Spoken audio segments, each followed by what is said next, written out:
حکم کی مخالفت۔ دوسرا شخص وَشَابٌ نَشَأَ فِي عِبَادَةِ اللَّهِ، وہ جوان جس کی جوانی اللہ کی عبادت میں گزری۔ کتنا بڑا اعزاز۔ حضور نے فرمایا الشاب التائب حبیب اللہ، لوگوں سن لو، جو جوان جوانی میں توبہ کرے وہ اللہ کا حبیب ہے۔ اور ایک روایت میں آتا ہے 1000 بوڑھے کے توبہ کرنے سے اللہ کو ایک جوان کی توبہ زیادہ محبوب ہے۔ اور جب کوئی جوان جوانی میں توبہ کرتا ہے اللہ کا عرش بھی خوشی میں جھوم اٹھتا ہے۔ جوانی کی توبہ اللہ کو بہت زیادہ پسند ہے۔ وہ جوان جس کی جوانی اللہ کی عبادت میں گزری۔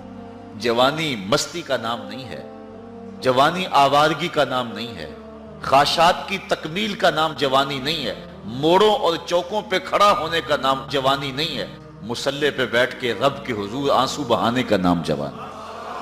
ایک روایت میں آتا ہے کہ تمہارے بہتر جوان وہ ہیں جو بوڑھوں کی مشابہت اختیار کریں، اور بدترین بوڑھے وہ ہیں جو جوانوں کی مشابہت اختیار کریں۔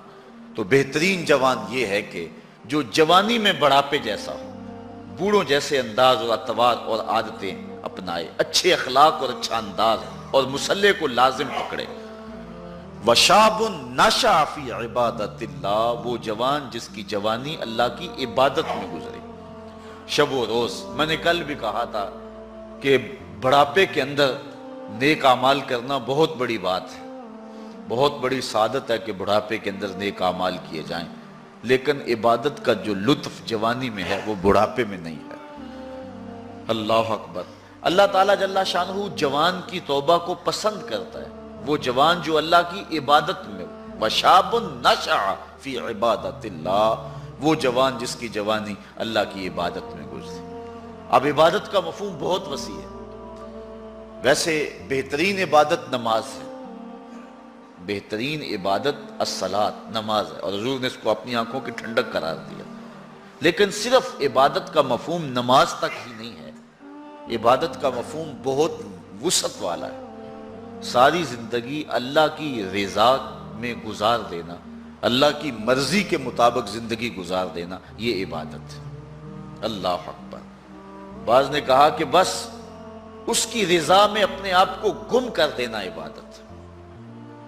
غلام کو عبد کہتے ہیں نا، اور عبد وہ ہوتا ہے جو اپنے آقا کی مرضی میں اپنی مرضی کو گم کرتے۔ کوئی شخص کسی غلام کو خریدنے گیا نا منڈی میں، جب غلام بکتے تھے فروخت ہوتے تھے، تو جا کے ایک غلام سو پسند آیا، تو اس نے جب اس کا سودا کیا تو غلام سے پوچھتا ہے تمہارا نام کیا ہے؟ تو غلام کہتا ہے میرا نام کوئی نہیں ہے، جو رکھیں گے وہی میرا نام ہوگا۔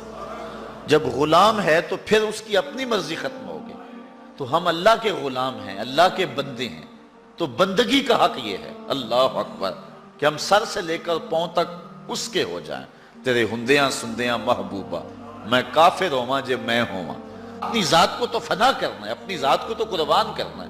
وہ جوان جس کی جوانی کے حسین ایام، جس کی جوانی کے خوبصورت لمحے، جبکہ بانکپن تھا، جبکہ خواہشات کا ہجوم تھا، جبکہ تمنائیں اپنے عروج پہ تھیں، لیکن اس نے سب کچھ اپنے رب کے لیے قربان کر دیا۔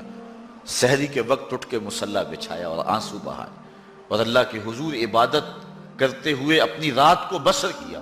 ایک روایت میں آتا ہے جو دن کا روزہ اور رات کی عبادت نہیں کرتا اس کو ایمان کی حلاوت ہی نصیب نہیں ہوتی۔